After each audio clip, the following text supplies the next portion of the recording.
All right, so my name is Gary Hodges. I am a senior at Bowling Green State University, and the way that I pretty much came upon like working with different people in the fashion industry was just through networking and making sure that I'm able to communicate well with other people that are like involved in the fashion industry themselves. So, for instance, I have a friend that merchandises for Nikes and Adidas, and then she buys old 90s pieces from like fashion boutiques, and she's helping me build a portfolio. We're seeing more black models in the industry. Um, the only thing that I think it is kind of like they want it to be more of a gimmick with a lot of black people.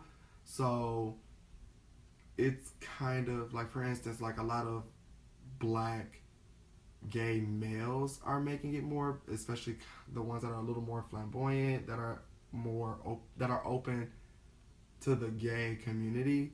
But then I think that on the women's side, it's very skewed because you have a stern discrimination.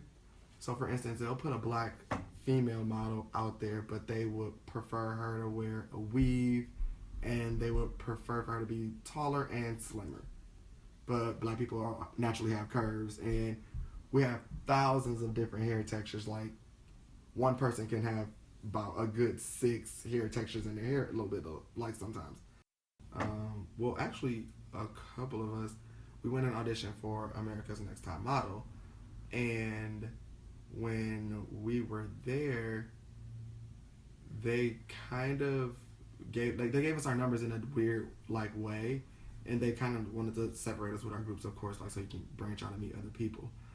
But the way that they were kind of talking to the people that were black were almost like we were dumb.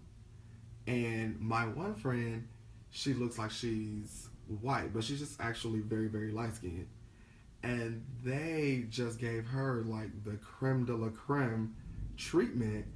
And then when she interviewed, she was telling them like how a lot of people think that she's white or they'll think that she's mixed, and she's actually just full black. And from that point on, they treated her differently.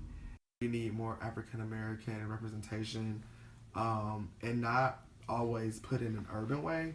They tend to just throw us towards urban. Let me see some more black high fashion people because they're out there.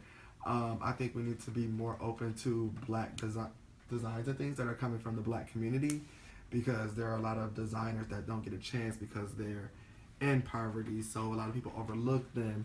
And of course, most people that are going to grow up in those type of areas are going to be people of color.